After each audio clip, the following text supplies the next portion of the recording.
Hello, my lovelies.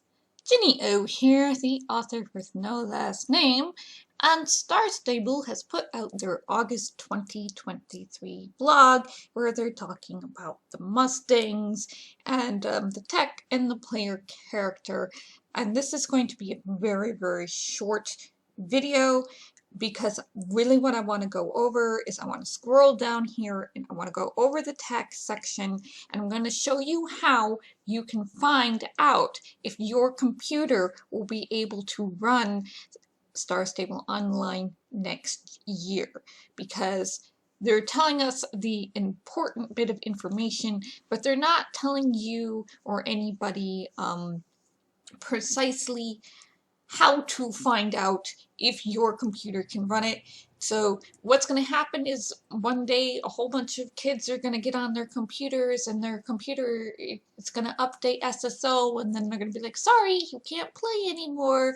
And we're going to have exactly what happened last time when they did to 2.2 OpenGL and a lot of angry people. So let's try to get ahead of that a little bit and show you how you can find out if your laptop or desktop computer is still going to be able to run Star Stable Online once they go to the new OpenGL, okay? And they have to do this. They can't be running the old OpenGL forever and ever and ever. It's just one of those unfortunate state of affairs. But the good news is, because the last time they did the OpenGL update to 2.2 or 2.3 was in 2017 or 2018, at the new OpenGL level, we should be able to play Star Stable for at least another 5 years. Okay? Try not to worry too much. So they are going over the Mustang, and let me just say that this little rainbow display of horses about the Mustang, that's absolutely beautiful, and now I want rainbow horses in the game. You did this to yourself. But I really do like the way that he uses them, solid colors to bring up rainbow, to show, them in a row to see how they look. But now I just want rainbow colors in the game, and you better add a purple. That's all. Some very interesting glitches that happened, and then they're going to show us the animations and how they worked, and they have this GIF here of showing the animation controls. If you are an animator, I'm quite sure you can see the problem with the back of the horse, the back horse legs, right off the bat. So this has been a quick, real discussion in my Discord about how they only have one animation bone on that back leg up at the top near the withers and the hip, when they need to have two, which is why a lot of the animations aren't looking as polished as they could be. Animating horses is really, really hard. When DreamWorks, not Disney, but when DreamWorks did Spirit, the Stallion of the Cimarron, they actually brought in a lot of horse experts and animation experts to show how to do it, how the weight went and everything. So horses can be really, really hard to animate, and this one bone in the back just, to me, feels like they're trying to do a shortcut, but it's not precisely working the way they want to. So maybe in the future, in the Gen 4s, they'll add another bone, whatever Gen 4s actually are, if they're the custom horses or whatever. But I mean, to redo them would probably be a lot of work for the animation people that they just don't have enough of, as always. Alright, so the unseen work of technical enhancement by a senior technical producer, Ali Farah. This probably means she's some sort of manager, or he, I don't believe I know their pronouns. They are some sort of manager, since I don't want to misgender them. They're doing a lot of work behind the scenes that we can't see on upgrading their technology and hopefully upgrading the engine to deal what is called technical debt. And the technical debt could be anything from having 300 lines of the duplicated code to the fact that the engine is kind of being held together with duct tape and prayers, coding wise, to things like being able to create a graphical interface that is not quite so, I don't know, messy for the game mechanical people to use when they're programming their engine to do different things like creating the lunging, creating the races, how they want the characters to do the walking patterns and things like that. What we've seen is it's very, very messy, and it's very, very confusing when they show us how this stuff is done in the engine compared to newer, more modern engines, especially like Unity or Unreal or Godot or whatever engine you're using. So this technical debt is one of the major problems behind what's going on at SSO. The other major problems is their load on distance and the way they're doing their textures. So it's kind of like this big thing that we had in January. We literally had servers crash because of it. And I feel really bad for Ismail, because Ismail and his crew and Alafari here have to be going to Johan and going to the investment people and saying, our engine needs work, our engine needs work. And as long as the money is coming in and the game seems relatively stable, a lot of CEOs and a lot of investor companies do not want to put that groundwork into the engine. We saw this with New World. When New World first came out, Lumberyard by Amazon is actually a take on the Cry engine. And the people in the Amazon Game Studios was telling the upper management that Lumberyard as an engine wasn't ready yet to run an MMO. And so they made an MMO in this Lumberyard engine that wasn't quite prepared for it. And then there was a whole bunch of problems when New World first came out. And hopefully, I don't know for sure, but hopefully that the engine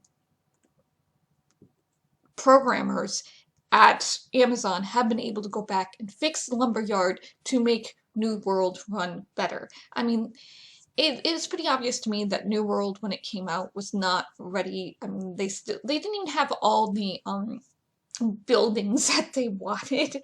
I mean, they've changed stuff since I did my branding video on it, but whatever. But they were having some of the same type of problems SSO is having. So PX Studio Engine is not a multiplayer engine. It's a single player engine, and they were trying to run this MMO in a single player engine, and it has not been working. It hasn't been working since 2011 when they launched it. But they have been making slow and steady improvements over time as the CEOs and upper management allows. And we know the game was getting unstable. And finally, Ismail, I'm assuming, and I hope, and I'm praying that Ismail, now that all this stuff is happening, has finally got through to them that if they want the game to continue for another 10 to 15 years, considering they still don't have any major competition and there's no reason for them to shut the game down, even though it's not making as much money as it used to.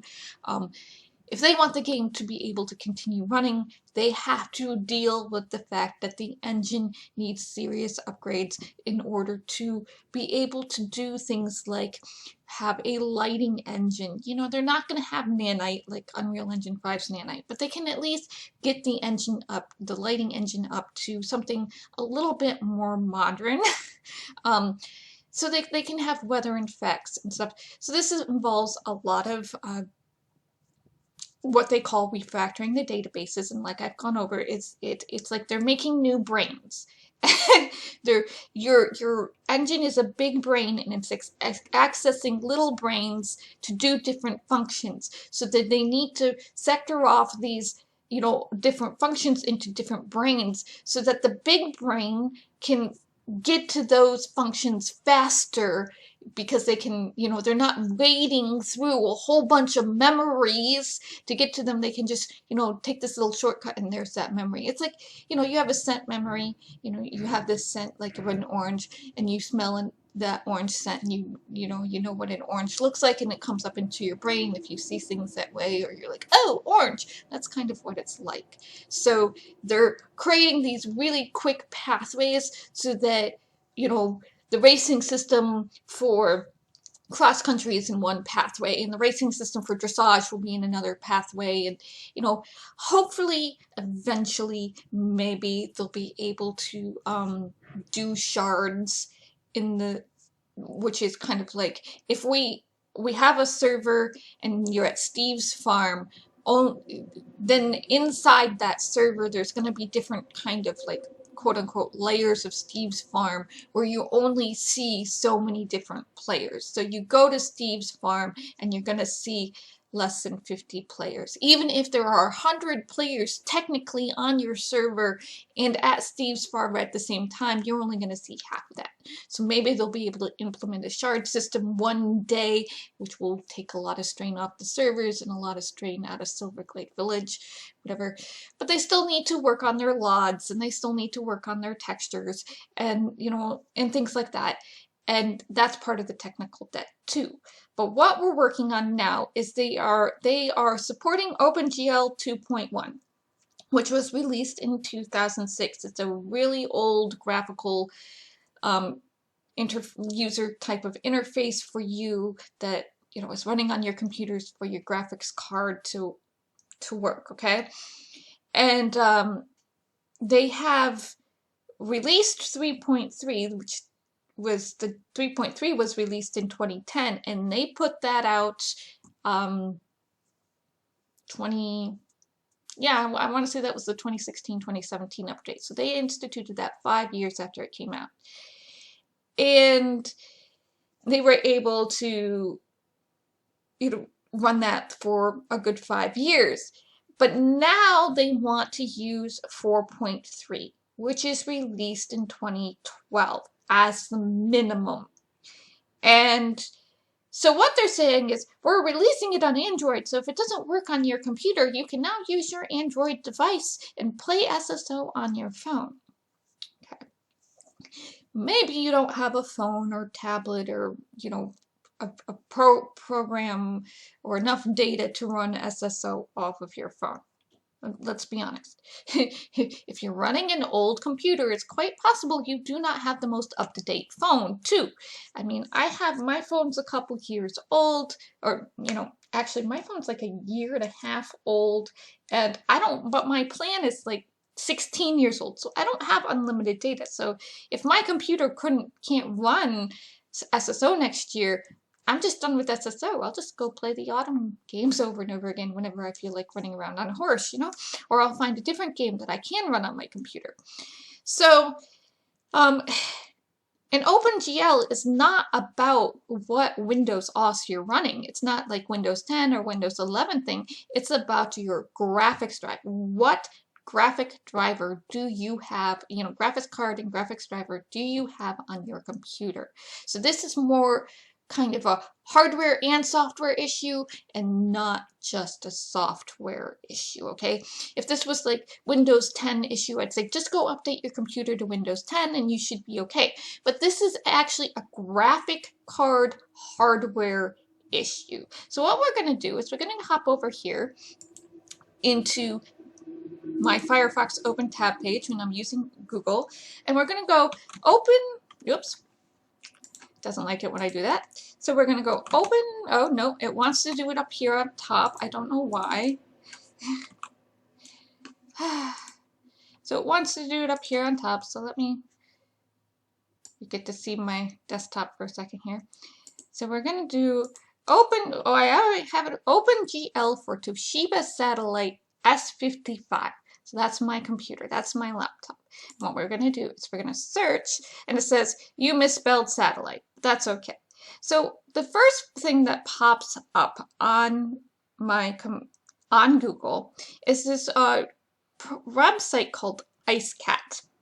Okay, you might not get IceCat, you might get something else. I have another link for it in my saved links for a different website that also has some of my product features from my laptop, because laptops, you know, you can dig around in your system, I'm sure, to try to find it, or install something to try to find it, but laptops in general don't come with a list of what OpenGL are you running? So we're going to click on this icecat.biz link, and then what it's going to tell me is brand, it's going to tell me my category, which is a laptop, and the product name, and it's going to go down here, and it's going to tell me I have a NVIDIA G4 GT S40M 2GB Intel HD graphics card for 60.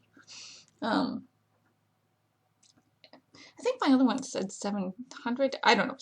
But it's going to tell me what my graphics card is. And this is not this is a standard graphics card. You notice it doesn't have the X after it. So this is not like a gaming graphics card. And yes, I do have Windows 8.1. So now I'm going to go down here, and it's going to go onto the specs. And the specs are in these little tables. And what we're going to be looking for, if you're like want to find it really fast, you could put in the say GL, okay, and control F and go GL. But what you're looking for is your graphics. It's going to tell you what's your graphics card model. Yeah, it's a GT 740M, so it's an NVIDIA G4 GT 740M, so it's not a my card is not a high ranking card. I can play Eastshade on low, and they want a 960X, so I think 660X is the highest that I can play with if I'm looking at Steam stuff. So the graphic card's model, HD graphics 4600. So there's a difference between the discrete and the onboard, I guess. And then it's going to tell you down here, right here, got my arrow underneath it, the onboard graphics card OpenGL version. And I'm lucky. My computer came out in 2015, 2016, and it has 4.3, which is what they're changing it to, set to the 4.3 released in 2012 as the minimum requirements for Star Stable Online. And that means next year I'll still be able to play. So what you want to do is you go over, once again, go to Google or your favorite search engine, put in OpenGL for your particular computer, if you know what your computer is, if you bought a computer that came in a package like from Staples, or put in your graphics card if you know what your graphic cards is, if you built your computer from scratch, and if something like this IceCat.biz page will probably come up, and it will show you, remember, like it will tell me here that it will say Open Onboard's graphic cards OpenGL version. So it will tell me in the listing that the information I want is actually on that page somewhere. So go back to the page, and then you can, once again, if you're like me and you just want to find it fast, you can put in GL or OpenGL in Control F in the find thing, and just click down through the things until you find it. Or you can scroll down, and what you're looking for is the graphic section of any sort of product list, and then it will tell you your DirectX version, which I didn't know I had 11, but I do have 11, and my OpenGL version is 4.3. okay, that's what the information you need to know. Do you have 4.3? Was your computer released after 2012? So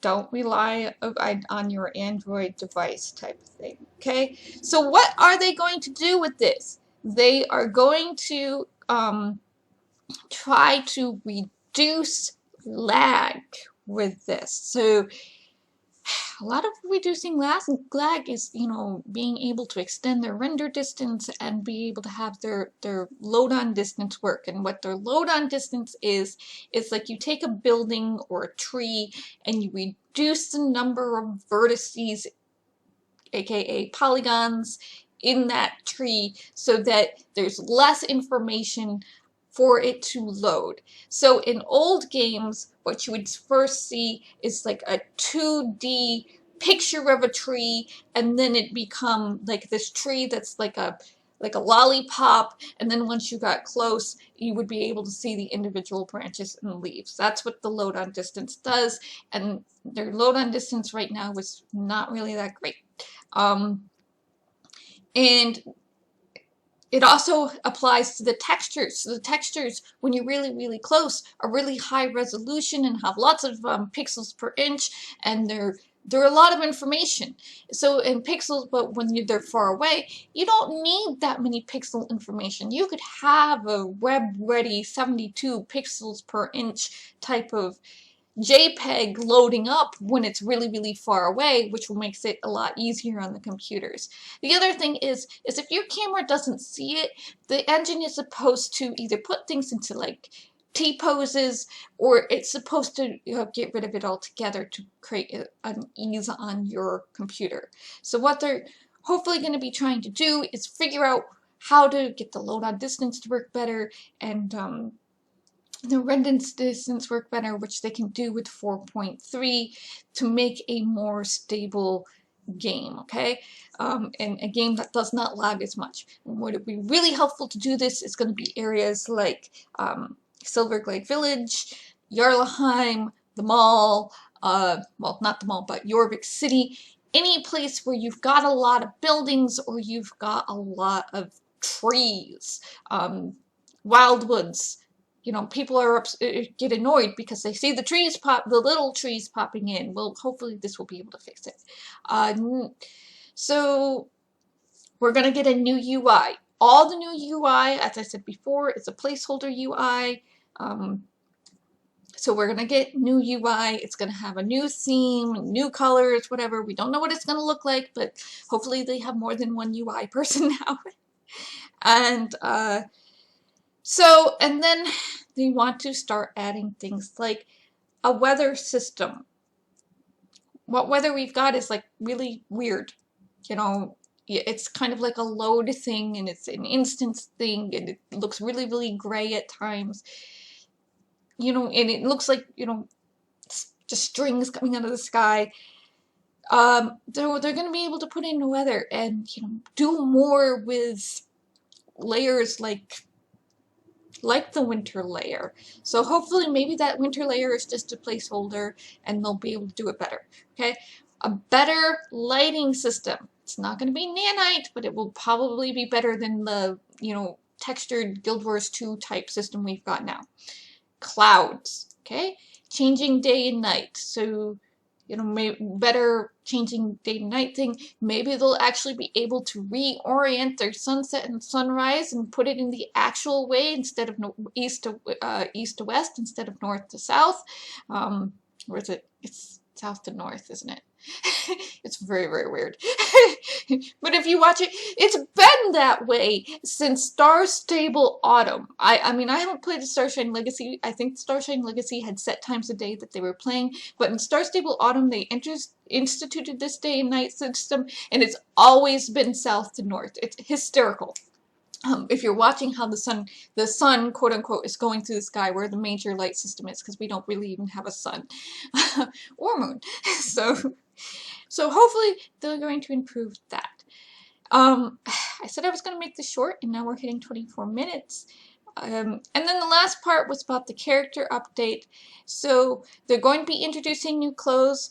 I'm seeing at least 2 new clothes meshes. We've got that oversized jacket coming out. It looks like there's going to be a corset coming out. We've got the new clothes mesh of the that came out with the Western thing with with the face masks, which look like N95 masks and not bandanas, but you know, whatever. I haven't seen any new hairstyle stuff yet, but they've, you know, been promising the new hairstyles, especially the type 3 curly styles. And they did have some new makeup. It's going to be for the birthday. It's going to be purple, and it's going to have, you can get it with or without gems. That will be really nice. And so hopefully they'll get some new stuff out. Now, what really does need to happen in the clothing, texture-wise, and this is kind of unfortunate, but everything needs to be redone. Everything all the way back needs to either be redone or taken out of the game, because there is some stuff that still looks decent, but there's a lot of stuff where you can see, especially the pattern stuff. The patterning, they're going to have to find a whole new system for that, because the patterning is just not working the way they've got it. They're trying to stretch things, and patterns don't stretch like that. But what has to be done is everything needs to be repainted and recolored from the ground up. And that is a lot of work. I do not see that happening within the next 5 years. I just don't see them doing it. It's unfortunate. I really wish they would. But that's kind of what needs to happen for that. And that would make things load a lot easier, and we could get a lot more colorways if they were doing that properly. Because there's some really cute stuff in the older clothes that if it just had 5 or 6 more colorways, a lot more people would probably buy it and wear it. But it all comes down to engine performance, and they're talking about sliders, and they'll probably be able to do that with 4.3, considering 4.3, 2012, we're talking second generation of WoW, Sims 3 type of technology. Because WoW redid their engine in 2012. Oh, and mix and matching for the character faces. That will be a huge thing. If you have something free, if you have a free makeover thing for your character, save it. Save it for once they get the mix and match character faces and tattoos and color pickers out for eyes. And, you know, just save it for that type of thing. Just so you know, save it for that. I don't expect that all next year. That might be in like 2-year type of update over time, since they're not giving us any real roadmaps, but don't expect that right away. So, go to Google, put in OpenGL and your computer system to find out if you have 4.3 installed on your, you know, coming with your graphics card. And I'd love to see an actual Q1, Q2, Q3, Q4 roadmap for the next year or two from Star Stable Online, to know when things like mix and match are going to come, or new hairstyles, or being, you know, new type of clothing texture type things. I think that would be a lot better for the community to be able to say, you know, not to get so hyped up over these things and then it doesn't come out for 6 months to a year. We need some better timelines. That's just my recommendation. That way we can manage our expectations. Because right now, our expectations are, we'll believe it when we see it. Okay? Alright, I love you all. Take care of yourselves. Bless. Stay safe out there. And I will see you in the next video.